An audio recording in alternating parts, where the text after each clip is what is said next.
when Rome put a corpse on trial, the night the papacy went off the rails. The Cadaver Synod, a dead pope put on trial. Picture this. You walk into a grand Roman church expecting incense, hymns, and solemn prayers. Instead, you find a courtroom. And at the center of it, no, not a living defendant, a corpse. It's the year 897. Candlelight trembles on marble columns. The air is thick with smoke and whispers, the kind of whispers that say, "Don't look too long, don't ask questions." Guards stand rigid. Bishops sit like anxious jurors, and there, propped up in full ceremonial regalia, is the rotting body of a former pope. Now, let me ask you, what kind of person decides that the best way to win a political fight is to dig up a dead man, dress him, and put him on trial? Because that's exactly what's about to happen. And once it starts, it spirals into a spectacle so grotesque, so unbelievable, it still makes historians blink and say, yes, this really happened. To understand how Rome ends up judging a dead body, you have to step into the messy, combustible world of late 9th century Italy. Rome isn't the calm, stable capital you might imagine from postcards and textbooks. It's a prize. A city fought over by powerful families, warlords, and rival kings. Popes aren't only spiritual leaders, they're political kingmakers. They crown emperors, they bless alliances. They can make a man legitimate, or mark him as an enemy of God. And here's the catch. When power works like that, religion becomes a battlefield. Every appointment, every sermon, every signature can shift the balance. So the papacy is under intense pressure, squeezed between factions like a man caught in a doorway while two giants shove from either side. In that kind of atmosphere, grudges don't fade politely, they ferment. And when leaders change quickly, sometimes violently, old decisions become dangerous evidence, even after death. Especially after death. Now let's meet the players in this nightmare drama. First, the living pope. A hard-faced man in his 40s, sharp eyes, tightly controlled anger. He sits in the highest seat in Christendom, but he doesn't look secure. He looks hunted, like he knows someone is always counting his days. Then there's the dead pope. An elderly man who in life navigated dangerous politics and made enemies by choosing sides. Even in death, he's still in the way, because his decisions, his ordinations, his decrees are like legal landmines. Around them swirl the real engines of this story. Rome's aristocratic power brokers, factions aligned with rival claimants to the imperial crown, and bishops who must decide whether to keep their consciences or keep their positions. And in the middle stands one of the strangest roles ever assigned in a court, a trembling deacon appointed to speak for the corpse. Imagine that job description. Defend a decomposing former pope against the fury of the current one. So what sparks the madness? Revenge, dressed up as law. The living pope has a problem. The dead pope's actions are still shaping the church. Men ordained by the dead pope hold offices. Decisions made under his seal still carry authority. And, most dangerously, those decisions could undermine the living pope's faction and strengthen rivals. In a calmer world, you'd debate theology, you'd challenge documents, you'd negotiate. But this is not a calm world. Instead, the living Pope reaches for the most theatrical weapon imaginable. He will put the dead Pope on trial, condemn him, and, by doing so, erase his political legacy. If the corpse is declared illegitimate, then everything he did becomes suspect. So the order goes out: open the tomb. Think about that moment. Somewhere in Rome, in the cold dark of a grave, stone is pried loose. The smell hits first, sharp, sour, unforgettable. Men avert their faces, yet keep working. And then they lift out what remains of a man who once commanded kings. And they carry him back into the light. Now the spectacle escalates into something almost surreal. They dress the corpse. Let that land for a second. They take a body that has been decaying in the ground and put it in papal robes, rich fabric, ceremonial layers, the symbols of authority.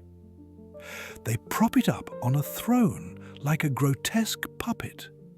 And because a corpse can't answer questions, obviously, they assign that shaking deacon to speak in its defense. The trial begins in the basilica with an audience. Clergy, nobles, onlookers hungry for drama or terrified of being seen as disloyal. The living Pope launches into accusations with the fury of a prosecutor who already knows the verdict. He shouts at the corpse, "Why did you take the papal office? Why did you violate rules? Why did you betray your oath?" The deacon responds in a thin voice, trying to give the dead man dignity, but every word feels like whispering into a storm. And the crowd watches. Some are horrified, others are calculating. Because the point isn't justice, the point is domination. And then we reach the peak, the moment where politics becomes something closer to a horror story. The corpse is found guilty. Now, in ordinary trials, guilt ends with a sentence for the living. But this court is determined to punish the dead in a way everyone will remember. They strip the corpse of its garments, symbolically ripping away authority. They declare the dead Pope's acts null, ordinations, decrees, legitimacy itself. Then comes the detail that makes people physically wince. They mutilate the corpse, cutting off the fingers used for blessing. Think of the message. Not just, "You were wrong," but, "We revoke your power even at the level of your bones." The basilica air must have felt unbearable. Hot wax, sweat, incense failing to cover decay. Some witnesses probably stared, frozen, trying to convince themselves this was a bad dream. Others likely looked away and prayed not to be next. Because if a pope can do this to a former pope, what can he do to you? And outside the church walls, Rome listens, stunned, as the sacred becomes a warning. Just when you think it can't get stranger, here comes the twist. After the verdict and mutilation, they don't simply rebury the corpse. That would be too quiet, too merciful, too normal. They drag the body through Rome and throw it into the Tiber River. The image is staggering. The former supreme pontiff, once surrounded by ceremony, now reduced to refuse, tossed into moving water. The river takes him like it takes everything else: mud, garbage, broken wood, secrets. But Rome is a city of rumors, and rivers have a way of returning what you think you've gotten rid of. According to later accounts, the body is recovered, caught by something along the bank, discovered by fishermen or locals. And suddenly, the story shifts from grotesque justice to eerie omen. People begin to talk. Is this a sign? Is heaven angry? Are miracles happening near the remains? And here's the thing about public belief. Once the crowd decides something is sacred or cursed, politicians lose control of the narrative. The spectacle meant to end an argument might have just reignited it, with fear and superstition added to the fire. Now we hit the aftermath, the part where you realize the trial didn't just punish a corpse, it shook Rome. Because outrage starts to spread. Even in a brutal political environment, many people feel a line has been crossed. The dead are supposed to be beyond the reach of factional rage. A tomb is meant to be final. But the living pope has turned the papacy into a stage for humiliation. And Rome, famously, is not a city that stays quiet when it's offended or frightened. The whispers become arguments. The arguments become crowds. The crowds become a threat. Soon, the living pope's position collapses. He's seized, imprisoned, stripped of the very security he tried to manufacture through spectacle. It's hard not to feel the bitter irony. He aimed to prove absolute control over the church, and instead, he proves how fragile that control really is. And you can imagine the mood in the streets the next day.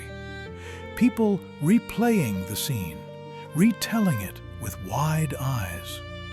They dressed him, they tried him, they cut him, they threw him in the river. It becomes one of those stories that grows with every telling, because it already sounds like a nightmare. And because, deep down, everyone senses what it reveals. Power can turn sacred office into something terrifyingly human. The ripple effects are almost as dramatic as the trial itself. First, there's the practical chaos. If the dead pope's ordinations are invalid, then what about the priests and bishops he appointed? Are their sacraments real? Are their decisions binding? You can feel the institutional panic. One verdict threatens to unravel years of church administration like a loose thread pulling out an entire garment. Then there's the political lesson. The Cadaver Synod, yes, it actually gets remembered under that name, becomes a warning about what happens when leadership is captured by vendettas. It shows how quickly law can be weaponized when the goal is humiliation rather than truth. And it reveals something uncomfortable about human nature. Once a group accepts that a rival is not merely wrong but illegitimate, cruelty becomes easier, even toward the defenseless, even toward the dead. Over time, later authorities reverse decisions, restore the dead pope's status, and attempt to put the scandal behind them. But you can't unsee it. Rome has witnessed a pope putting another pope on trial as a corpse. That memory sits in the historical record like a stain that won't wash out. Proof that even the highest institutions can be pulled into madness when fear and power collide. And that brings us to the legacy. Why this bizarre, grisly episode still matters. On the surface, it sounds like history's darkest joke. A dead man in a courtroom, a puppet trial, fingers cut off, a body tossed into a river.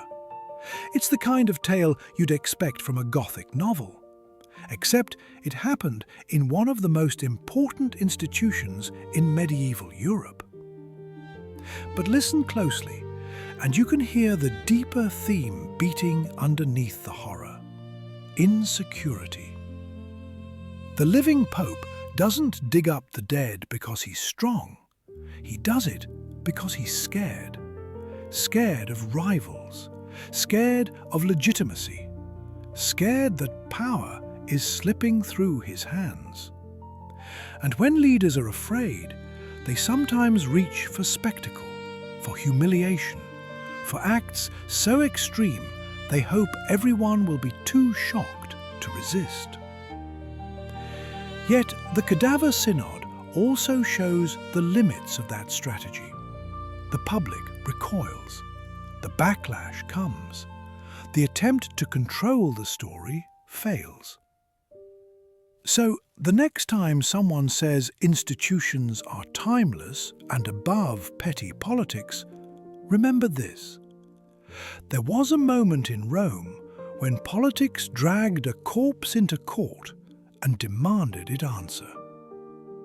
History is incredible that way, because it never lets us forget what humans are capable of, for better and for worse.